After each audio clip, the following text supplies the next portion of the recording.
आजम की T20 team में राय जो हमबार होना शुरू हो चुकी है। माइक हैसन जो व्हाइट बॉल हेड कोच है, उन्होंने बाबर आजम के ऊपर बात की, उसके ऊपर बात करेंगे। इसी के साथ साथ इस वक्त जो सोशल मीडिया के ऊपर बातें चल रही है, जो पाकिस्तान का न्यू फास्ट बॉलिंग पैनल है जो बांग्लादेश टूर के लिए भेजा गया, जिसमें अहमद दरमियान, सलमान मिर्जा शामिल है, मोहम्मद अब्बास अफरीदी शामिल है, सलमान मिर्जा शामिल है। ये जो फास्ट बॉलर कुछ चंद जो भेजे गए बांग्लादेश टूर के ऊपर, क्या यही फास्ट बॉलर आपको आगे भी नजर आएंगे?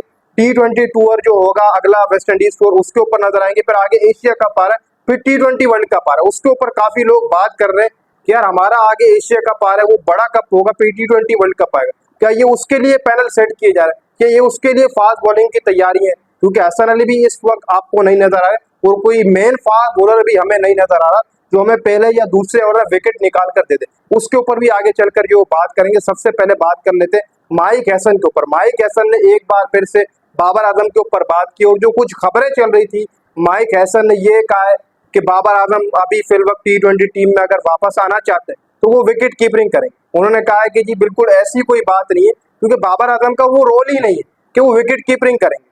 हाँ, बाबर आजम बतौर T20 टीम में एक बार फिर से वापसी करेंगे और बाबर आजम ओपनिंग ही करते हुए आपको नजर आएंगे, या साइम अयूब के साथ या फिर फकर जमान के साथ। जो माइक हैसन ने कहा, बाबर आजम आपको खेलते हुए नजर आएंगे। यानी कि माइक हैसन पूरे तरीके से बाबर आजम को T20 टीम में वापस लाना चाहते हैं।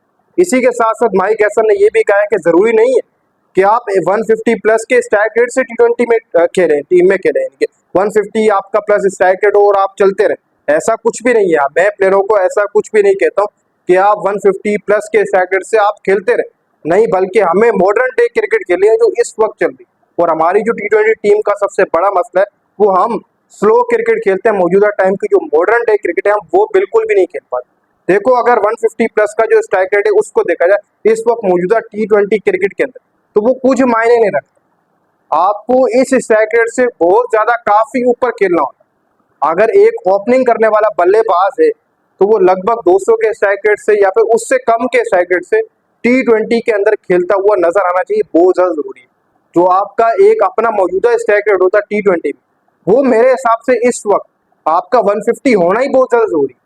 फिर माइक हैसन ये कह रहे हैं कि मैं किसी प्लेयर को ये नहीं कहता कि वो 150 प्लस के स्ट्राइक रेट से खेले, लेकिन मौजूदा T20 क्रिकेट बहुत ज्यादा तेज हो चुकी है। 150 प्लस का जो स्ट्राइक रेट है बहुत बहुत कम है। फिर माइक हैसन ये भी कह रहे हैं कि हमारी जो T20 टीम है वो मॉडर्न डे क्रिकेट नहीं खेल पा रही। तो भाई सबसे बड़ा मसला ये है कि आपके प्लेयर स्ट्राइक रेट को गेन नहीं कर रहे। हमने बांग्लादेश सीरीज देखी, वहां पर हमारा जो बल्लेबाज आ रहा है, चाहे एक खिलाड़ी आउट हो रहा है चाहे दूसरा खिलाड़ी आउट हो रहा है, उन्होंने अपना स्ट्राइक रेट नहीं गिरने दिया। चाहे आपके मोहम्मद हारिस हो, हसन नवाज हो, इन्होंने अपना स्ट्राइक रेट नहीं गिरने दिया, स्ट्राइक रेट बढ़ा के रखा। तो इसलिए 150 प्लस का जो स्ट्राइक रेट है उसको भी अबूर करना बहुत ज्यादा जरूरी है। ऐसा भी नहीं है कि माइक हैसन अगर प्लेयरों को कह रहे हैं इस वक्त, जिस तरीके से उन्होंने कहा है कि 150 प्लस का स्ट्राइक रेट, मैं नहीं कहता हूँ कि प्लेयरों को इस स्ट्राइक रेट से खेलो, बल्कि मॉडर्न डे क्रिकेट खेलो। मॉडर्न डे क्रिकेट तो 150 प्लस के स्ट्राइक रेट से नहीं खेली जा सकती। जो इस वक्त चल रही है T20 क्रिकेट वो बहुत तेज चल रही है, आपको उस लिहाज से 150 प्लस का स्ट्राइक रेट अबूर करना होगा। तो बाबर आजम के लिए जो दरवाजे हैं वो अब खुलते हुए कुछ नजर आ गए हैं। जिस तरीके से माइक हैसन ने कहा है कि बाबर आजम वापस आएंगे तो साइम अयूब या फकर जमान के साथ ओपनिंग करते हुए नजर आएंगे, यानी कि इन दोनों के साथ ही वो खेलते हुए नजर आएंगे, या साइम हो सकता है या फकर। मतलब ये है कि वो एशिया कप के अंदर आपके माइक हैसन बाबर आजम को बतौर लेकर आना चाहते हैं, ओपन करवाएंगे। फिर T20 वर्ल्ड कप में भी माइक हैसन बाबर आजम को लेकर आना चाहते हैं, क्योंकि बाबर आजम एक बड़ा प्लेयर है, एक तजर्बाकार प्लेयर है। तभी माइक हैसन की नजर बाबर आजम के ऊपर है। मीडिया टेल्क में हमेशा हम देख रहे हैं कि माइक हैसन बाबर आजम के ऊपर बात कर रही कर, तो इस लिहाज से देखा जाए तो बहुत जल्द बाबर आजम वापस आएंगे।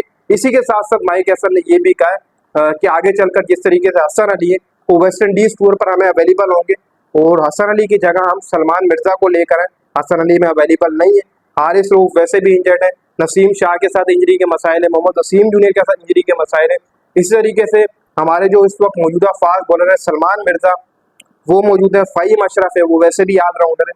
इसी के साथ साथ मोहम्मद अब्बास अफरीदी, सलमान मिर्जा का तो मैंने आपको बता दिए, ये हमारे कुछ फास्ट बॉलर है। फिर अहमद दानियाल को ऐड किएगा कि ये फास्ट बॉलर आपको आगे कुछ कारगर साबित हो, तो इसका जवाब है जी हाँ, बिल्कुल कारगर साबित होंगे। आपको बैकअप भी तैयार करना है। देखो, बांग्लादेश टूर कोई बड़ा टूर नहीं है, ये मैं आपको, हाँ, अहम हमारे लिए बहुत ज्यादा जरूरी है।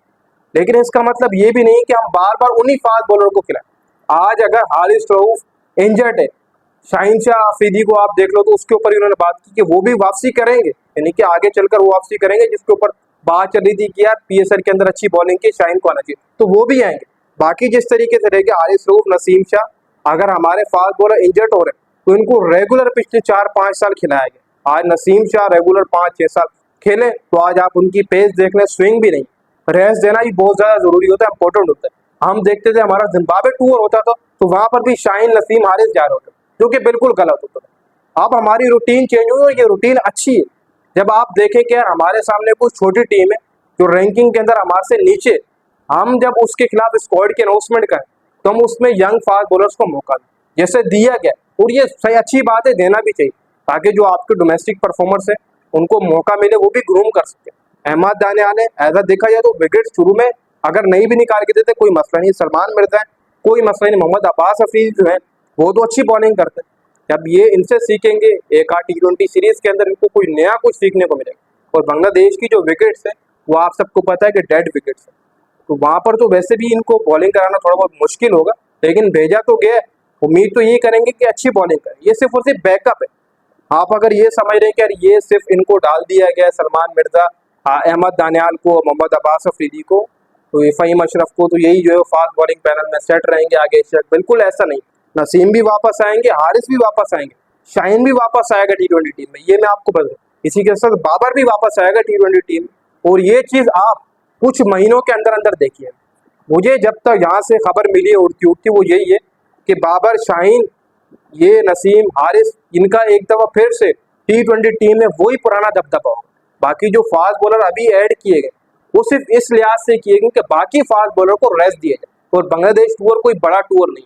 हसन अली भी आपको वेस्ट इंडीज टूर पर वापसी करते हुए नजर आएंगे, हारिस भी वेस्ट इंडीज टूर पर वापसी करेंगे, वसीम जूनियरी वेस्ट इंडीज टूर पर वापसी करेंगे, नसीम शाह भी वेस्ट इंडीज टूर पर वापसी करेंगे। और हो सकता है कि शाहीन शाह अफरीदी भी वेस्ट इंडीज टूर पर बैक कर दें T20 टीम। ये मैं आपको बता दूं, ये खबरें चल रही। तो ये चीज़ थी जो मैंने आपको जो बतानी थी। और माइक हैसन काफ़ी ज़्यादा बेस्ट टीम को लेकर चलाना चाहते हैं। और मॉडर्न डे क्रिकेट की जहाँ तक बात है तो प्लेयरों को शायद 150 प्लस का स्ट्राइक रेट अबूर करना चाहिए इस वक्त जो मॉडर्न डे T20 क्रिकेट में चल रहा है।